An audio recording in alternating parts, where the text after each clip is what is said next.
A partir de hoje, a TV Cultura realiza a série de programas especiais Educação Novos Rumos.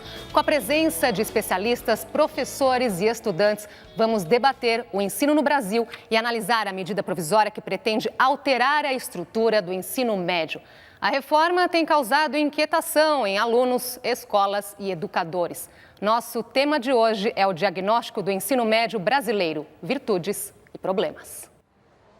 Para que serve a escola? Ela é um preparo para o mundo, né? Para a gente aprender. E a escola ensina? Se nós formos nos basear pelos dados da avaliação, efetivamente nós temos que nos questionar o quanto a escola ensina. Uma pesquisa feita com 132 mil adolescentes revela que 7 em cada 10 gostam da escola, mas que o formato das aulas e o material didático precisam mudar. E não é só isso. O aprendizado livre da sala de aula. Para metade dos estudantes, carteiras dispostas em filas não fazem parte da escola dos sonhos. Eles querem também aprender em espaços abertos e não apenas fechados entre 4 paredes. Só 1 em cada 10 alunos está satisfeito com a forma que o ensino e a aprendizagem ocorrem. Enquanto as mudanças não chegam à realidade escolar, as salas de aula se esvaziam com o correr dos anos. Segundo o Ministério da Educação, mais de 1.700.000 meninos e meninas estão fora da escola. Praticamente a minha família inteira saiu cedo dos estudos. Só minha mãe e meu tio que tem ensino médio concluído. Para você viver, você precisa de dinheiro. Então a pessoa acaba escolhendo um trabalho do que estudar. Historicamente, o Brasil avançou, mas o ensino por aqui ainda é uma realidade distante de muitos. Hoje nós temos 52%, mais ou menos 50% dos nossos jovens de 14 a 17 anos matriculados na escola, mas nós ainda temos metade fora da escola. Para a pesquisadora, a escola deve ser o reflexo da sociedade.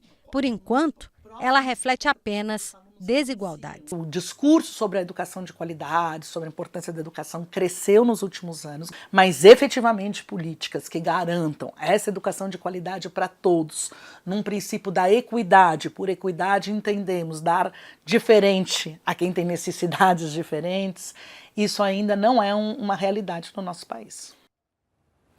E para debater o ensino médio no Brasil, recebemos Priscila Cruz, presidente executiva do Todos pela Educação, a educadora Maria Alice Setúbal, presidente do Conselho do SEMPEC, a consultora em educação Marisa Abreu e Cláudio de Moura Castro, PhD em Economia e pesquisador em Educação. Muito obrigada por terem aceitado o nosso convite. Vamos começar nossa conversa de hoje, então, com a seguinte questão.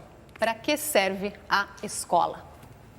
Bom, acho que a escola, sem dúvida, é o espaço da aprendizagem, como a reportagem mostrou, é o espaço do conhecimento. Mas eu acho que é muito importante a gente ter em conta que a escola também tem um papel fundamental na socialização, né? De você sair da família, daquele lugar mais aconchegante, mais protetor e olhar para o mundo, né? A questão da alteridade, isso eu acho que é fundamental. E muitas vezes se fala, não, a escola é do século XXI, não vai mais precisar de escola porque vai para a internet e tal. Eu sou absolutamente contra essa ideia, porque, claro, a questão do conhecimento ela está mais aberta. Mas a escola é fundamental para todas as crianças e adultos e jovens, todas as crianças e jovens, para que eles possam ter acesso a um conhecimento que o país considera fundamental e que essas crianças e jovens podem ter acesso a essa socialização, a pensar diferentes pontos de vista, a alargar o mundo. E aí a escola tem esse papel fundamental de fazer essa ponte com o mundo e com as questões contemporâneas. Cláudio. Existe um negócio chamado civilização ocidental, por falta de melhor nome, que são 2000 e muitos anos de acumulação de conhecimentos, atitudes, valores, percepções. Um papel fundamental da escola é dar uma bela amostra desses conhecimentos para a juventude e prepará-la não só para continuar nessa aventura intelectual de entender isso tudo, que não é pouco, mas também lidar com os assuntos do cotidiano. E, como diz a NECA, a escola, essa coisa só se resolve se houver uma boa química interna dentro da escola de interação das pessoas. Priscila. Bom, concordando, né, com os meus dois colegas aqui, acho que só vou adicionar o seguinte, acho que é exatamente isso, o papel da escola vai muito além daquilo que a gente até ouviu na reportagem, que é preparar para o vestibular, para o Enem, vai muito além disso. Mas acho que é bom também de trazer a escola, essa discussão do para que serve a escola também para o século XXI, que não é computador, não é tablet, não é informática, não é internet, mas é a gente começar a pensar qual essa escola que vai preparar os alunos para esse momento, para essa contemporaneidade. Os alunos, eles com certeza, eles precisam de um preparo muito diferente daqueles que aquela preparação que eu recebi quando eu estava no ensino médio, que os meus pais receberam. Então, acho que a gente tem que também olhar à luz disso. É muito diferente, acho que tem muito mais a ver, tem aí uma série de conteúdos que a gente tem que garantir, não tem a menor dúvida, mas ajudar esses alunos a elaborar um pouco melhor a sua capacidade de pensar, de aprender o tempo inteiro. Cada vez mais, os alunos todos, eles vão ter o tempo inteiro que aprender, a vida inteira. Então, acho que essa escola vai precisar estar o tempo inteiro antenada com isso. Marisa. Olha, em primeiro lugar, eu não tenho dúvida, como a Neca disse, que a escola é o primeiro espaço público que a gente frequenta. A gente sai do espaço da família, seja ela qual for, nós temos vários modelos de família, e a escola, mesmo que ela seja privada, é o primeiro espaço de socialização. E eu gosto muito do que a nossa Lei de Diretrizes e Bases da Educação diz. Ela diz que o processo educacional é mais amplo do que a escola, mas que existe uma educação escolar, e que essa educação escolar tem como objetivo o desenvolvimento integral da pessoa, a preparação para o mundo do trabalho e para o exercício consciente da cidadania. E é claro, a escola desempenha um papel, eu sempre uso essa expressão para os meus alunos, de uma corrida de bastão. É como se ela passasse o bastão entre gerações desse conhecimento acumulado que está sempre sendo renovado, para que esses jovens possam ir adiante na sua vida e na construção do conhecimento da humanidade. Agora, ao longo aqui da nossa série, nós vamos falar da questão da reforma. Os especialistas, né, são unânimes, professores e estudantes também, de que a necessidade de mudança, porque não está dando certo, né? Até o documento aqui, eu trouxe a justificativa para a necessidade dessa reforma, e o nosso ministro da Educação justifica que a proposta da reforma diz que a Lei de Diretrizes e Bases da Educação Nacional, a LDB de 1996, não atingiu os resultados previstos, entre eles consolidar conhecimentos adquiridos no ensino fundamental e formar indivíduos capazes de transformar a realidade. Então, ele está afirmando aqui que isso não está acontecendo. Qual é o ponto principal? O que nos impede de chegar nesse objetivo? Posso falar? Eu não vi o que acontece em Burkina Faso, na Mongólia, não sei aonde. Agora, todos os países que a gente já ouviu falar têm um ensino médio que é fundamentalmente diferente do nosso. Então, a probabilidade que o mundo todo esteja errado e que nós, brasileiros, tenhamos o modelo certo é bastante reduzida. O que acontece no mundo? Não vamos nem falar de idade média, do ensino médio. Na idade do ensino médio, há muitas portas, muitas alternativas, muitas escolhas. E dentro de cada alternativa também se multiplicam as escolhas. E o Brasil optou por um modelo único no mundo, onde há um só modelo de escola e dentro desse modelo de escola não há escolha. Então, a probabilidade de que a gente esteja certa é duvidável. Agora, eu concordo que o ensino médio é um momento que nós podemos diversificar e que o mundo contemporâneo, a Priscila falou isso, está exigindo isso, né? Mas eu gostaria de colocar que, com todos os problemas do ensino médio, a gente não pode deixar de levantar alguns pontos que me parecem fundamentais, que mostram essa baixa qualidade do ensino médio. O primeiro deles, que eu acho que é básico, é que nós temos 42% dos nossos professores que não são formados na disciplina nas quais eles dão aula.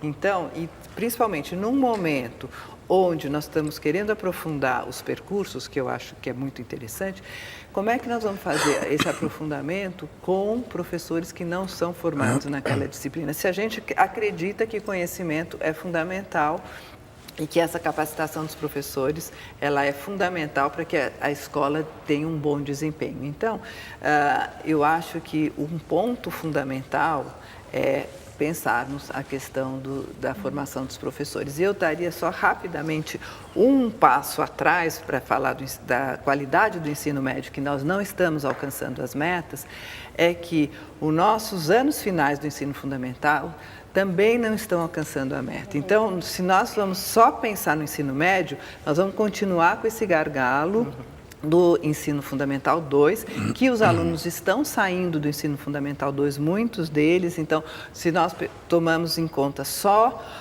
os alunos dos chamados nem estudam e nem trabalham, mais da metade deles, 52% deles, alunos não terminaram o ensino fundamental. Então, se nós vamos melhorar esse ensino médio, esperamos que sim, mas esses alunos precisam voltar para o fundamental, terminar o fundamental para ir ao ensino médio. Quer dizer, eles não deixaram o ensino médio só porque não estão interessados. Então, nós temos uma questão de professores e de ensino fundamental 2 para que seja resolvido, para que consigamos ter uma qualidade no ensino médio. Tem uma outra questão que chama muita atenção, e vários estudos aí mostram, várias pesquisas, é que os estudantes não veem sentido naquilo que eles aprendem. Priscila. Eles não estão vendo sentido, eu vou pegar também o ponto da NECA. Isso tem muito a ver com formação de professores, isso tem a ver com a configuração do nosso currículo, que é o ponto do Cláudio. Eu vou aproveitar também esse gancho para mostrar, assim, para tentar explorar aqui um pouquinho melhor. Da mesma forma que a Marisa falou, que tem uma corrida de bastão entre gerações, também tem uma corrida de bastão entre os alunos ao longo de toda a trajetória. Aí eu queria até colocar um pouquinho mais, um ponto atrás ainda daquilo que a NECA colocou. Eu sei que a gente não pode ir indo para trás, senão a gente não faz nada. Mas eu tenho profunda convicção que a gente tem um elemento que é central, que é garantir a alfabetização de todas as crianças. Já parte por aí. Metade das crianças estão alfabetizadas com 8 anos de idade. Então, assim, metade das crianças já estão excluídas. A gente já colocou metade de lado e a gente começa a olhar só para a outra metade. E essa outra metade vai se reduzindo ao longo de toda a trajetória.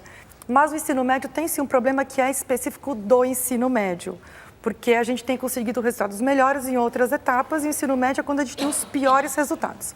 Por conta dessa trajetória, é como se fosse um jogo de futebol. Você está perdendo um jogo de futebol de 4-0 no primeiro tempo. É difícil você reverter esse jogo no segundo tempo. Mas o problema é que nesse segundo tempo você tem os piores jogadores, você tem os piores treinadores, enfim, você tem a pior tática. Aí você não consegue mesmo mudar esse jogo. Então, acho que tem duas grandes frentes. Tem que melhorar para trás, não tem a menor dúvida, e melhorar a própria etapa. Aquilo que o Cláudio falou, o Brasil tem um desenho de ensino médio que não faz o menor sentido, e a gente tem que melhorar os professores, porque não existe nenhum outro fator que consegue realmente fazer com que todas as crianças aprendam que não seja o professor. E aí é um ciclo vicioso, porque o bom aluno quer ser o professor, porque também ele não aprendeu, e a gente fica com esse ciclo horrível que a gente precisa quebrar mesmo. Agora, vocês citaram aqui as questões, né, o gargalo do ensino médio, a questão do ensino fundamental, que precisa ser pensado também. E isso vai indo para frente. Tem um dado aqui que eu acho que vale a pena colocar, porque também é bastante preocupante, que mostra aí que 13 milhões de brasileiros não sabem ler e escrever. E outros 30 milhões mal conseguem entender um texto simples ou executar pequenas operações matemáticas, que são chamados aí analfabetos funcionais. No entanto, 38% desses brasileiros analfabetos funcionais têm diploma universitário. Como é que eles chegam à universidade, Marisa? Pois é, então, olha, retomando aqui o que os colegas disseram, nós temos um problema geral na estrutura educacional brasileira, que vai acumulando, como disse a Priscila. Se a gente parte na corrida com o problema vai se acumulando. O ensino médio chama mais atenção, e passou a chamar mais atenção nos últimos anos, porque a aprendizagem estacionou. A gente tem esse problema imenso ainda de alfabetização, mas o IDEB dos anos iniciais melhorou, o IDEB dos anos finais já não atingiu as metas definidas pelo MEC, mas ainda deu uma melhoradinha. Mas eles vão passando de etapa, então, sem aprender. Claro, vai acumulando o problema. Agora, onde é que o problema do ensino médio se torna maior? É no tal de currículo único engessado. A nossa legislação educacional, eu acho que a LDB é muito produtiva nisso, né? Ela diz que nós temos que ter uma educação geral para inserção nessa vida, que as atividades profissionais, inclusive, se modificam ao longo da vida adulta de cada indivíduo no século XXI, mas o ensino médio é a etapa final da educação básica geral, mas isso não significa que ele tenha que ter um único currículo de 13 disciplinas congelado para todo mundo. Chega numa idade dos jovens, que eles são muito mais exigentes e mais críticos, o problema se acentua, claro. Vamos trazer aqui mais vozes para a nossa conversa, né? Nossa plateia aqui hoje tem professores, estudantes. O que você traz para a gente, Laís? Olha, Andresa, eu estou aqui com a Flávia, que já terminou o ensino médio, já chegou à universidade e justamente sobre legislação que ela tem uma pergunta. Fala, Flávia. Bom, eu queria só acrescentar mais um ponto na discussão, né? As diversas câmaras municipais, pelo menos aqui no estado de São Paulo, proibiram o debate de gênero e sexualidade dentro da escola. E a política proibindo certos debates dentro da escola, como é que a gente pode preparar esse jovem para estar dentro dessa sociedade? E como garantir, talvez, Flávia, também que os interesses dos estudantes venham à frente dos interesses políticos, não é? Quem que pode comentar? Eu acho que esse é uma ótima pergunta, Flávia, porque eu acho que esse é um tema que a sociedade tem que debater. Então, os jovens, os estudantes têm que estar participando desse debate, têm que ir na Câmara Municipal, participar, ir nas audiências públicas. Eu acho que nós estamos numa sociedade democrática e essa sociedade exige que a gente, muito mais do que só votar, que a gente tenha um controle e uma participação efetiva. Infelizmente, eu também não concordo nem um pouco eu fiquei muito triste de que na cidade de São Paulo a Câmara vota por uma legislação que, do meu ponto de vista, é um absoluto retrocesso. E se nós estamos pensando, como a Priscila colocou, a primeira que colocou aqui, na questão da contemporaneidade, como você fala, quer dizer, nós estamos com um tema, esse tema da diversidade cultural, esse tema de todas as questões de orientação sexual é fundamental na sociedade hoje, né? Nós vamos precisar fazer uma pausinha aqui na nossa conversa, nós voltamos já com a série Educação, Novos Rumos.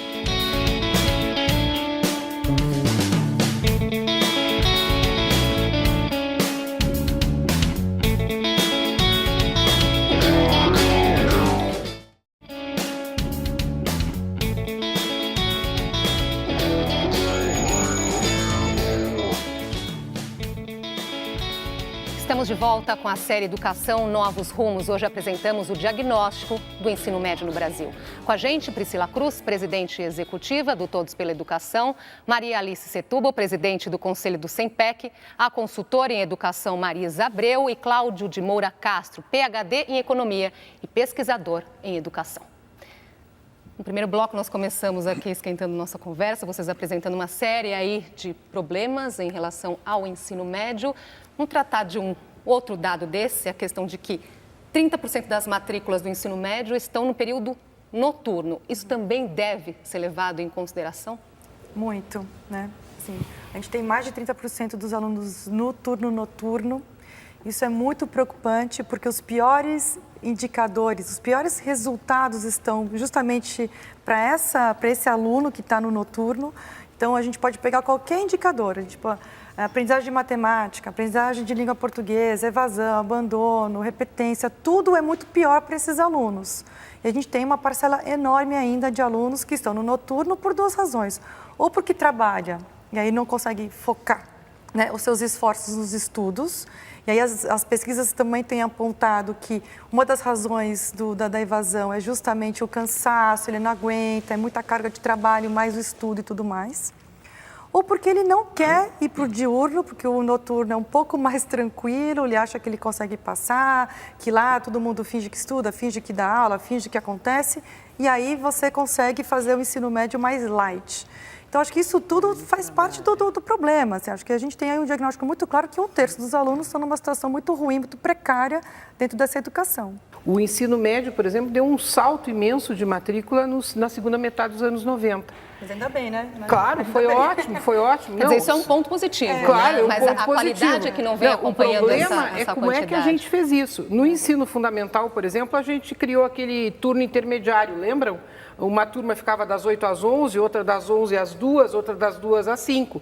E claro que não dá para mandar aluno de ensino fundamental para o noturno. O que a gente fez? Fez isso com o ensino médio brasileiro.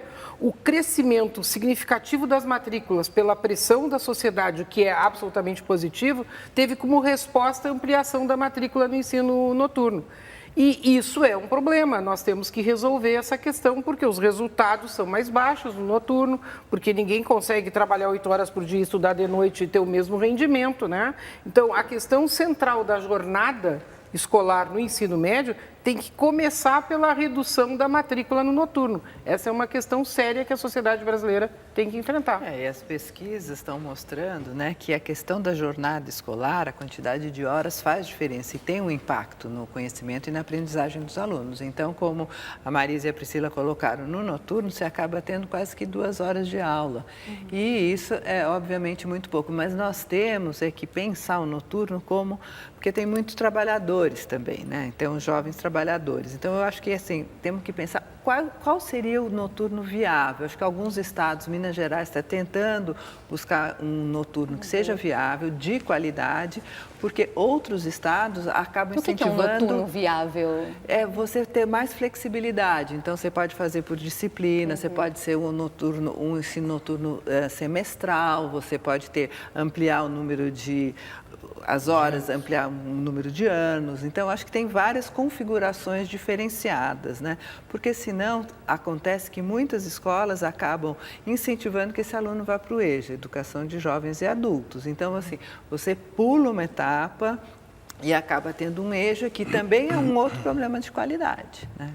Vamos ver o problema de outro ponto de vista. A sociedade brasileira já se deu conta de que ir para a escola é importante. Já se deu conta de que obter o diploma é importante. Isso é muito fácil, porque conta no currículo, etc. Mas não se deu conta de que qualidade é importante.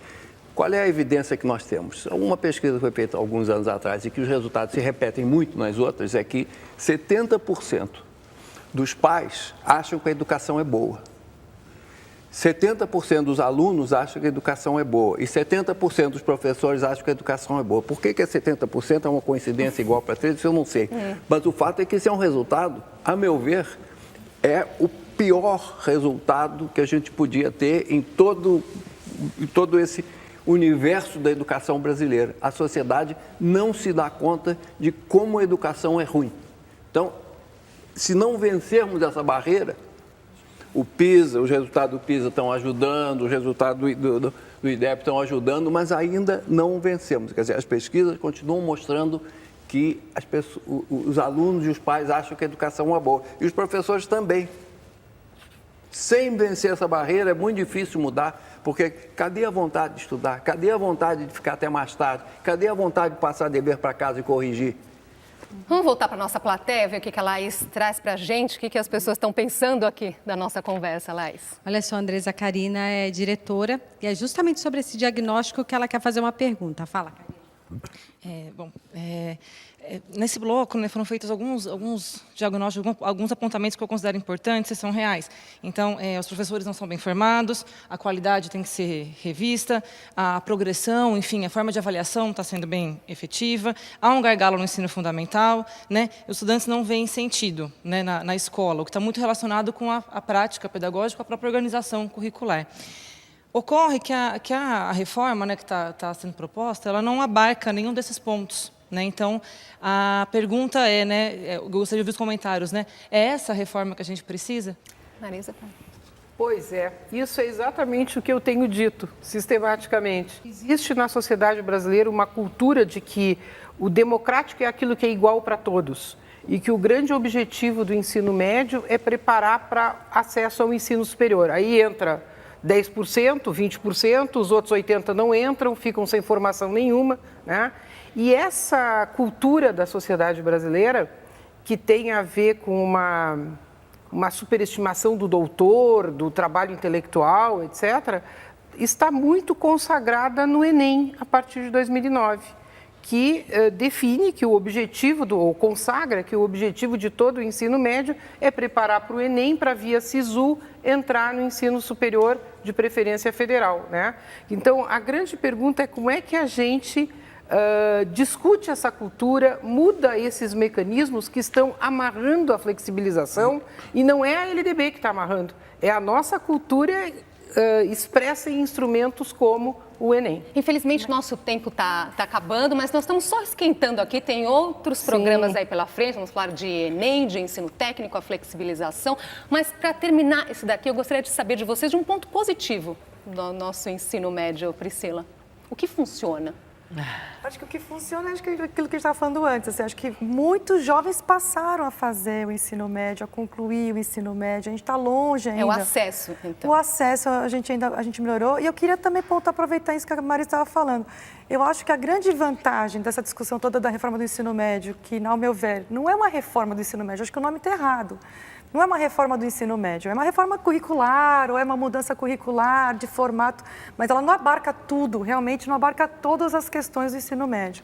Às vezes o nome atrapalha um pouco. Mas acho que essa discussão toda que a gente está fazendo agora sobre o ensino médio está possibilitando a gente agora induzir essas mudanças todas, muitas delas que já são possíveis mesmo. Bom, agradeço a participação de vocês aqui nesse primeiro programa e a série Educação Novos Rumos fica por aqui. Nós voltamos amanhã com o tema currículo do ensino médio. Muito obrigada pela sua companhia e até lá.